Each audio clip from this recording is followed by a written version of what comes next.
श्री महाप्रज्ञ गुरवे नमः। जिसके सांसों में रहता है शाश्वत शांति का स्पंदन, उस महाप्रज्ञ को वंदन, उस महाप्रज्ञ को वंदन। सत्य अहिंसा अनेकांत को अर्पित जिसका तन मन, उस महाप्रज्ञ को वंदन, उस महाप्रज्ञ को वंदन। जिसके सांसों में रहता है शाश्वत शांति का स्पंदन, उस महाप्रज्ञ को वंदन, उस महाप्रज्ञ को वंदन।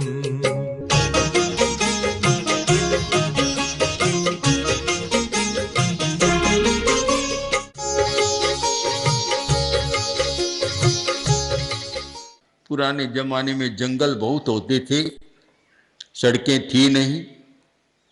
अब उन जंगलों का रास्ता पार करना बड़ा कठिन था, तो वह दुर्ग बन जाता कि जहां जाना ही मुश्किल है, पार करना मुश्किल है।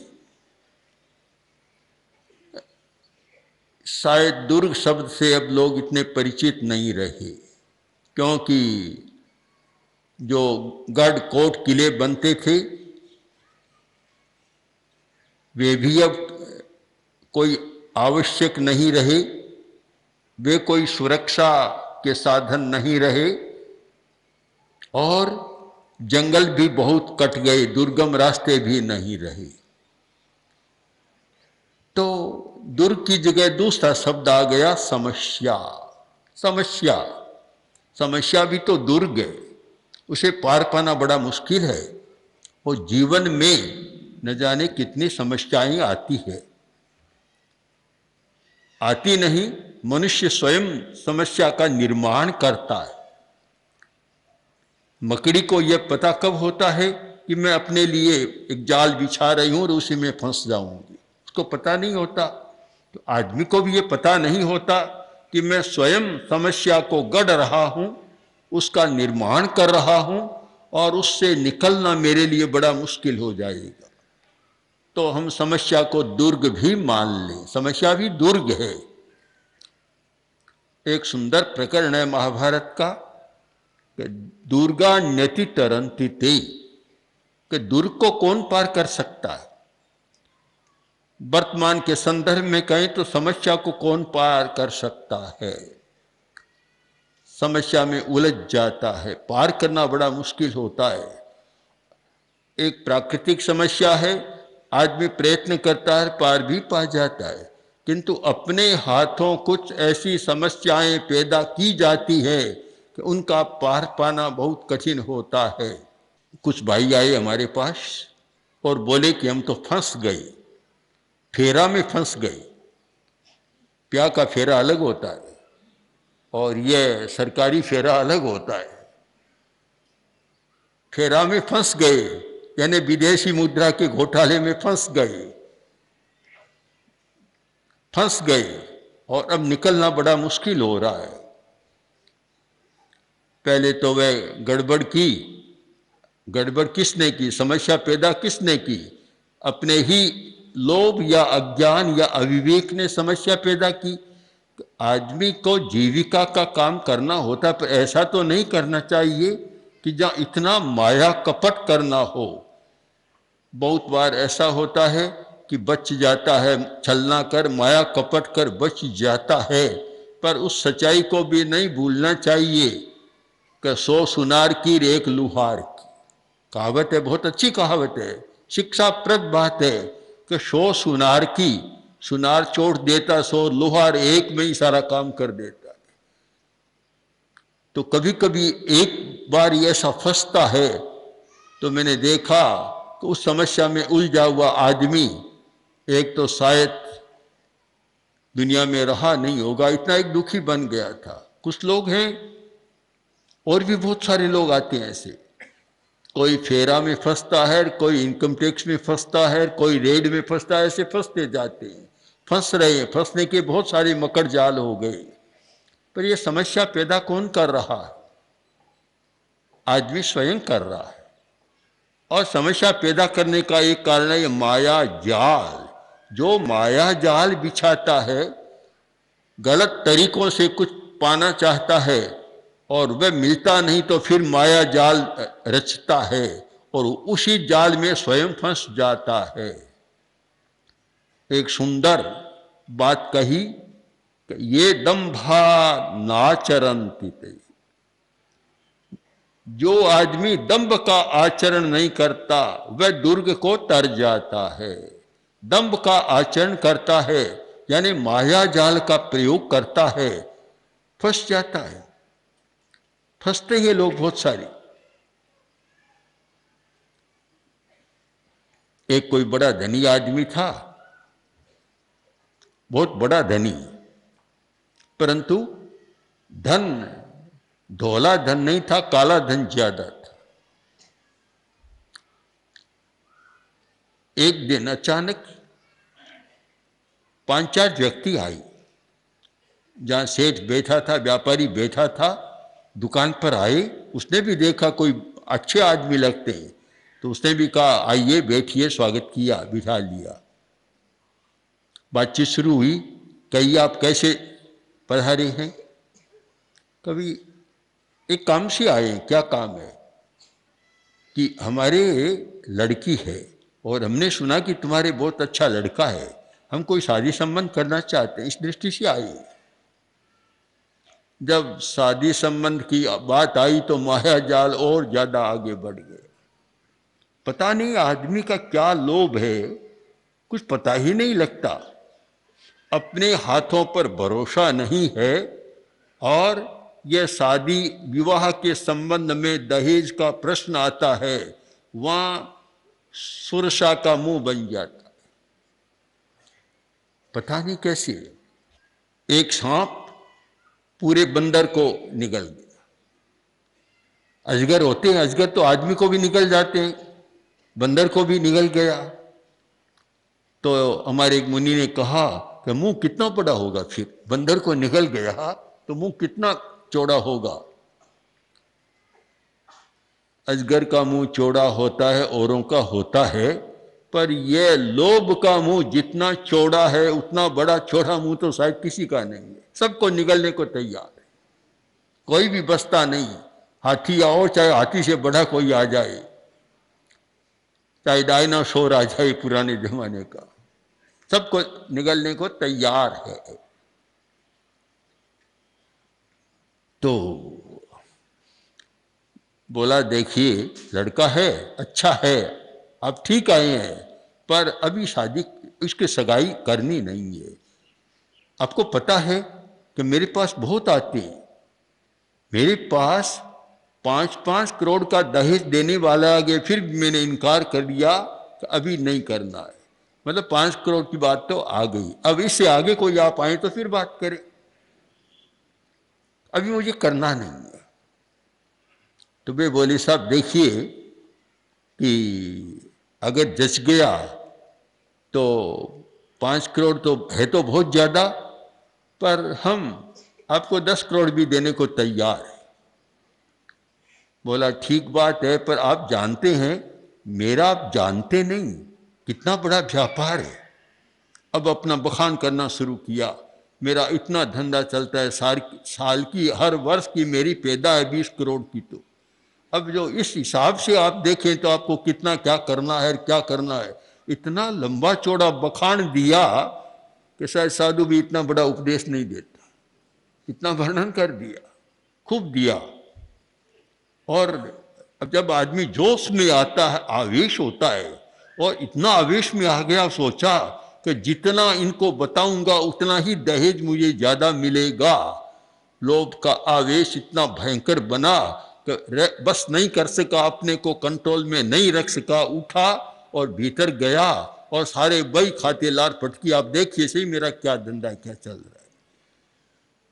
आने वालों ने थोड़ा देखा, इतने में बजी बिगुल, छिट्टी बजी और चारों तरफ पुलिस का घेरा हो गया। बोले शेठ साहब हमें कोई शादी नहीं करनी है, हम तो आपके रेड करने आए हैं। अब तो सारा दहेज पूरा हो गया, सब जब्त, बही खाते जब्त, सारा जब्त। अब तो बहुत घबराया, समस्या में फंस गया। अब ये आप सोचिए, समस्या पैदा किसने की? क्या कोई बाहर से आई समस्या? हम अपने व्यवहारों का विश्लेषण करना सीखें, अपना व्यवहार का विश्लेषण करें कि समस्या हम कैसे पैदा करते हैं। हर व्यक्ति कैसे समस्या पैदा करता है और अपने हाथ से की हुई समस्या में कैसे उलझता है।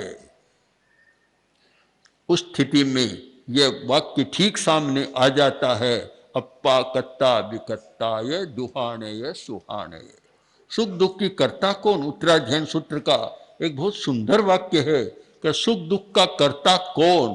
कि दूसरा कोई नहीं है। अप्पा कत्ता विकत्ताय, आत्मा ही तो सुख दुख की कर्ता है और आत्मा ही दुख को नष्ट करने वाली है। कोई दूसरा कर्ता नहीं है, स्वयं आदमी करता है। अपने कर्तृत्व का अनुभव करें और उसमें अपने दायित्व का भी अनुभव करें और उसके परिणाम को भी जानने का प्रयत्न करें कि जो आदमी जाल बिछा रहा है उसका परिणाम कहाँ आ सकता है, कहाँ हो सकता है, उसका भी विचार करें। दुनिया की स्थिति का अध्ययन करें। समाचार पत्र में पढ़ा कि इराक की स्थिति और उलझ गई। अमेरिकी राष्ट्रपति को यह विश्वास था कि ये शिया और कुर्द हमारा साथ देंगे, पहले दे रहे थे, हमारा साथ देंगे। अब स्थिति यह हो गई कि दोनों ही साथ नहीं दे रहे। उलझन पैदा व्यक्ति करता है, कहीं चिंतन में त्रुटि, कहीं दूरदर्शिता की कमी और कहीं अति आवेश, चाहे क्रोध का, चाहे अहंकार का, चाहे लोभ का। ये स्थितियां समस्याएं पैदा करती है और फिर उनसे निकलना बहुत कठिन हो जाता है। उस चक्रव्यूह से बड़ा कठिन है। अभिमन्यु उस व्यूह में चला तो जाता है पर व्यूह से बाहर निकलना बड़ा कठिन होता है।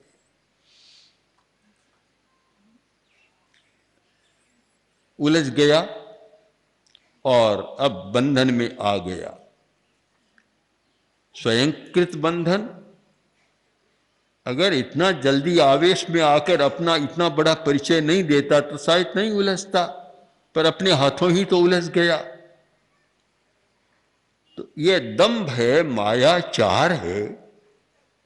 आदमी करता रहता है, सोचता है कि बच गया बच गया बच गया बच गया बच गया, पर कभी ऐसा होता है कि बचता ही नहीं है, समूचा ही गड्ढे में चला जाता है। तो ये ठीक कहा, एक अनुभव की वाणी है कि ये दंभान नाचरंती, जो दंभ का आचरण नहीं करते, यानी माया जाल का आचरण नहीं करते, सीधा सरल काम रखते हैं अपना, वे आदमी समस्या का पार पा जाते हैं। मायाचार करने वाला कभी समस्या का पार नहीं पाता। लगता है एक समस्या का पार पा गया तो दूसरी समस्या में उलझ जाता है। ये जितने भी भ्रष्टाचार होते हैं सब माया के साथ होते हैं। बिना माया का जाल बिछाए तो कोई बड़ा भ्रष्टाचार हो नहीं सकता, पर कभी कभी फंस जाती है। स्वयं शिकायत आई कि वह रिश्वत बहुत लेता है, भरोसा नहीं हुआ कि अच्छा आदमी है, फिर भी बार बार शिकायत आ रही है। तो फिर स्वयं जो बड़ा अधिकारी था वेश बदल कर वहां गया और काम नहीं हो रहा था। उसने रिश्वत की बातचीत की तो काम हो जाएगा, विश्वास मिला। 50,000 देना था, लेकर ही गया था। ये 50,000, इधर तो 50,000 रुपये ले रहा है, इधर ये दे रहा है, और इतने में पुलिस का घेरा हो जाता। ये सारे व्यवहार क्यों होते हैं?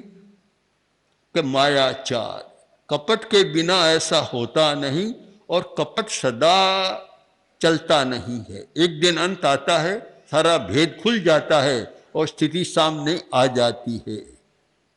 वे समस्या का पार नहीं पा सकता। माया जाल बिछाने वाला समस्या में उलझता है, और माया का आचरण नहीं करने वाला ते दुर्गानि तरन्ति ते, वे दूर को तर जाते हैं, समस्या का पार पा जाते हैं। ये साम वृत्तिष्ठ संयता, जिनकी वृत्ति संयत है वे दूर को तर जाती है।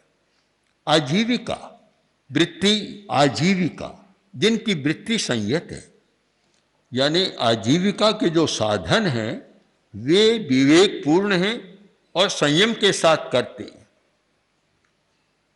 छलांग नहीं लगाते। छलांग लगाने वाले समाप्त होते।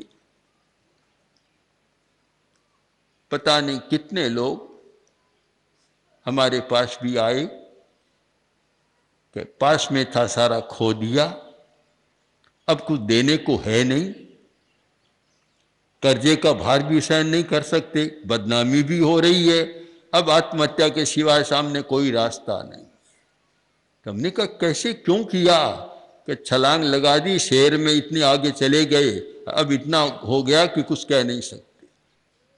वृत्ति का विवेक होना बहुत जरूरी है, आजीविका जरूरी है। एक सामाजिक आदमी आजीविका के बिना कोई काम नहीं चला सकता। पेट भरने के लिए, परिवार को चलाने के लिए, गृहस्थी को चलाने के लिए उसे आजीविका यानी पैसा की जरूरत है। पैसा कमाएगा, पर पैसा कमाने का भी तरीका संयत होना चाहिए। बड़ा अच्छा शब्द है संयत, यानी संयम पूर्वक कार्य होना चाहिए। एक साथ छलांग नहीं भरनी चाहिए, उसमें बड़ा खतरा होता है। छलांग में पता नहीं लगता कब क्या हो। बड़े बड़े सटोरिये थे, आजकल सटोरिया थोड़ा धीमा पड़ गया, शेयर का बाजार और गर्मा गया। तो बड़े बड़े शेयर बाजार वाले हैं और भी लोग हैं, खूब छलांग लगाते हैं एक साथ। अब कभी कुछ होता है। सोहनलाल जी दूगढ़ जो श्रावक थे और दान देने में शायद उनका नाम अभी भी प्रथम में आता होगा, वे हमेशा कहते कि देखो मैं सटोरी हूँ, मेरा भरोसा नहीं, अभी तो आया हुआ है, आज घोषणा की, आज ही ले जाओ, कल क्या होगा मैं नहीं कह सकता, कल को एक कौड़ी भी नहीं मिलेगी। तो उसे पता नहीं रहता, अनिश्चितता रहती है। ठीक जो कहा, चला लक्ष्मी चला प्राणा चलम जीवित यौवनम, चला चले च संसारे धर्म एको ही निश्चल है। चला लक्ष्मी, लक्ष्मी बड़ी चंचल है, ये देखना हो तो सट्टे के बाजार में, शेयर बाजार में, उनमें जाकर देखो लक्ष्मी कितनी चंचल है। आज तो हर कल का पता नहीं रहता, कल कुछ भी हो जाता है। तो वृत्ति संयत, विवेक पूर्वक हो, कभी कम से कम इतना तो विश्वास रहे कि जीवन अच्छी तरह चल जाएगा, आगे की बात धीरे धीरे सोचेंगे। किंतु इतनी छलांग एक साथ न लगाए, इतनी असंयत न करे कि रोटी मिलना भी मुश्किल हो जाए, रोटी भी दुर्लभ हो जाए। ऐसा नहीं। जो व्यक्ति वृत्ति का संयम नहीं करता वह दुर् को पार नहीं पा सकता, समस्या का अंत नहीं कर सकता। जो व्यक्ति विवेक पूर्वक, संयम पूर्वक अपनी आजीविका चलाता है वह समस्या का पार पा जाता है। कि विषयान निगृह्णन्ति, जो विषयों का निग्रह करना जानता है वह समस्या का पार पा जाता है। 5 इंद्रियां और इंद्रियों के 5 विषय, और ये मानने में भी हमें कोई कठिनाई नहीं होनी चाहिए कि समस्या बढ़ाने में इंद्रियों और विषयों का बहुत बड़ा हाथ है। यदि ठीक वर्गीकरण किया जाए तो शायद 70% समस्याएं इंद्रियों के परिपार्श्व में पैदा होती है। इंद्रिय और विषय, समस्या यहाँ उलझती है। आज की कुछ ऐसी समस्याएं हैं कि जिनके बारे में कहना भी अच्छा नहीं लगता और न कहें तो एक वास्तव में समस्याओं को पार पाना भी और कठिनाई हो जाती है। इंद्रियों का ऐसा जाल बिछा हुआ है कि पता नहीं कौन कैसे बचता है। बहुत भारी समस्या है। हम इंद्रियों के साथ यह कामाशा की चर्चा भी करना जरूरी मानते हैं। आज भी में एक आकांक्षा है, वृत्ति है काम वासना, उसके कारण भी कितनी समस्याएं पैदा हो रही है। आज के सारी वर्तमान की स्थितियों का अध्ययन करने वाले लोग जानते हैं कि कैसे उलझने बढ़ती है। सरलता जीवन शैली का एक महत्वपूर्ण अंग है, सरलता। दूसरा है कि आवश्यक कार्य, यानी आजीविका के लिए भी आवश्यकता भर बहुत बड़ा बनने की बात न सोचे। एक आज होड़ हो गई कि बड़ा बनना है, प्रथम नंबर का बनना है या उस पंक्ति में सूची में जाना है, होड़ लग गई। बस इतना कि अपना जीवन अच्छी तरह से चले, यह बड़ा बनने की आकांक्षा कभी न करें। यह जीवन शैली का एक महत्वपूर्ण अंग है, क्योंकि बड़ा बनकर ही क्या करेंगे। आखिर जो खाने को, जीवन चलाने को चाहिए वह तो हर आदमी को अच्छी तरह चले तो मिल सकता है। और बड़ा तो मात्र एक संज्ञा है, संज्ञा की बात है और कोई सार्थकता की बात नहीं होती। यह बड़ा बनने की बात ने पता नहीं क्या क्या समस्या। एक बड़ा उद्योगपति बहुत मामलों में फंसा हुआ था, तो मैंने उससे पूछा तुमने इतने अड़ंगे क्यों किए, अब इतने उलझ गए हो कि क्या करूं। मेरे मन में आ गई कि मुझे हिंदुस्तान का नंबर 1 उद्योगपति बनना है, बस उसने मुझे फंसा दिया सारा। तो ये अनावश्यक बड़ा बनने की बात नहीं, अपने संयम के साथ चलने की बात को सीखें। जीवन शैली में निग्रह की शक्ति होनी चाहिए, निग्रह कर सके, हमारी निग्रह की शक्ति होनी चाहिए। इसलिए कि हम कैसे इनको व्यवस्थित करें और कैसे जीवन में आने वाली समस्याओं का पार पाकर और आनंद और शांति के साथ जीवन जी सकें। सबसे बड़ी बात है शांति और आनंद। बस जिस व्यक्ति ने जीवन में शांति का अनुभव किया उसका जीवन सफल है। जिसने आनंद का अनुभव किया सफल है। रात दिन तनाव से भरे रहना, नींद की गोलियां लेते रहना, डॉक्टर की शरण में 24 घंटा रहना, यह कोई अच्छा जीवन नहीं होता। शांति और आनंद का जीवन जी सके, यह सच्चाई है। सच्चाई समझ में आ जाए तो शायद व्यक्ति बहुत सारी समस्याओं का पार पा सकता है। आचार्य महाप्रज्ञ 20वीं 21वीं सदी के अतुलनीय दार्शनिक, अद्वितीय विचारक, विलक्षण साहित्यकार, अद्भुत प्रवचनकार तथा जन उद्धारक थे। उनके सृजनशील चिंतन कल्याणी वाणी ने प्रत्येक व्यक्ति के हृदय में एक स्थान बनाया। सरल भाषा में जीवन की सच्चाइयों को छूने वाले उनके विचार श्रोता व पाठक के हृदय में उतरकर आत्मनिरीक्षण, स्वदोष दर्शन व आत्म परिष्कार की भावना जागृत करते हैं। उनका समग्र साहित्य अब आ रहा है महाप्रज्ञ वाङ्मय के रूप में 121 पुस्तकों की यह नवीन समायोजना।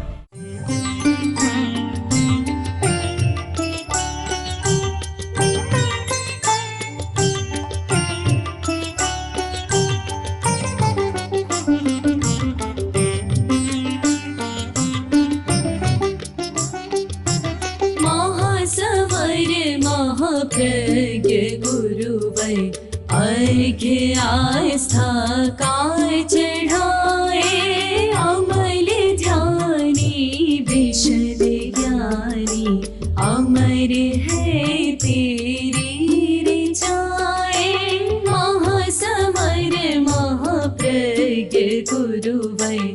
अर्घ्य आस्था काय चढ़ाए।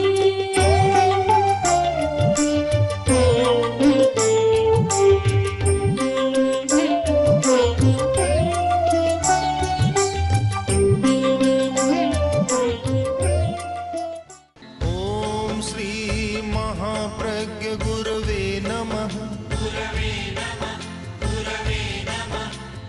ओम श्री महाप्रज्ञ गुरवे नमः।